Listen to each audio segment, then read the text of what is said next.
Hey guys, what's up? It's Joe here again. Morning chat. Cheers. Okay, so just a disclaimer, as usual, I this is just my opinion, and I don't know shit when it comes to like tech or computers. I definitely just because I'm working for a tech channel doesn't mean I know everything. I did learn a lot since I started working with Paul, but it doesn't mean I know as much as he does. No way, and most likely I never will. Just get that out of the way. My perspective usually comes from just being an editor and just focusing on the editing side of things. So when it comes to computers and picking out a computer for yourself, trying to figure out what would be a good production tool to utilize for yourself to become an editor. Obviously, I didn't know anything about computers, and it was just easy for someone like me that didn't know jack shit about computers to just buy a Mac, right? Because Macs they basically market towards kids that don't know anything about computers, and you can see that when you go to school. I went to do two schools. I went to a trade school, which I fucking regret.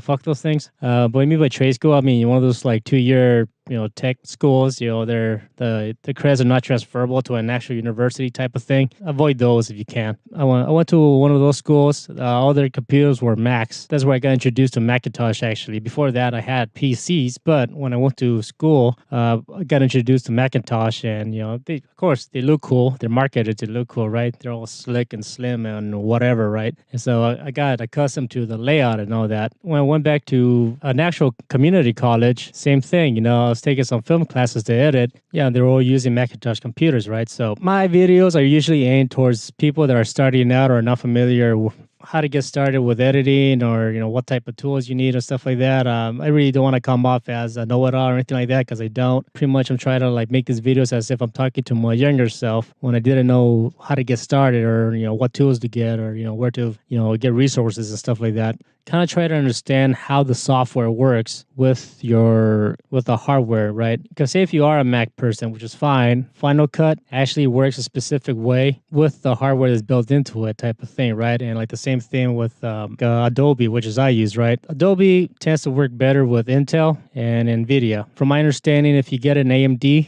GPU, certain filters are not GPU accelerated through that GPU, as if when you get an NVIDIA card, more filters for editing are available for GPU acceleration. That way you don't have to render anything out, right? So I don't know if things have changed or not. When I was about 2 or 3 years back now, going into the process of making a computer for myself, building, saving up the money for it, I did all this research. I spent a month straight understanding how the computer works with the software that I work with, right? So I got two 1070s graphics cards. Since Adobe has CUDA core, technology, acceleration and all that shit, it is able to use the two GPUs for certain things like rendering or GPU accelerated filters and all that stuff. I have a 6800K Intel CPU. I'm able to overclock that thing, and probably the main reason why I got that CPU is because the 6800K is able to utilize 128 gigabytes of RAM memory, right? So that was one of the main reasons I got that CPU, because for primarily with After Effects, I personally like to use After Effects. After Effects uses a lot of memory to store temporary files inside of it for a faster playback. So instead of rendering everything out, I'll store the image data inside of the RAM, and then when you play it back, it gets played back from the RAM, right? So that's why I wanted to have 128 gigabytes of RAM. Like I said, understand how your software works before you want to buy or upgrade a computer.